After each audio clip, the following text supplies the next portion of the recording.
প্রাণঘাতী ক্যান্সারে আক্রান্ত ক্ষমতাচ্যুত প্রধানমন্ত্রী শেখ হাসিনা। এমতাবস্থায় তার নেই কোনো রাজনৈতিক আকাঙ্ক্ষা। যতদিন বেঁচে থাকবেন রাজনীতি ছেড়ে পরকালের পাথেয় জোগাড় করতে চান তিনি। সাবেক প্রধানমন্ত্রী শেখ হাসিনা নাকি ক্যান্সারে আক্রান্ত।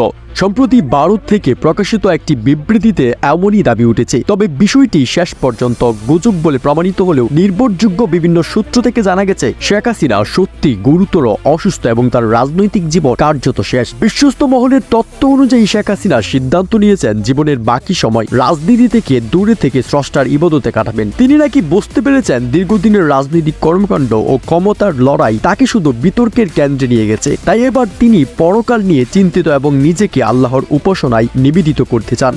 বিশ্লেষকরা বলছেন, যদি এই তত্ত্ব সত্য হয় তাহলে বাংলাদেশে রাজনৈতিক প্রেক্ষাপট বড় ধরনের পরিবর্তন আসতে পারে। শেখ হাসিনার অনুপস্থিতিতে আওয়ামী লীগের ভবিষ্যৎ কি হবে সেটি এখন বড় প্রশ্ন।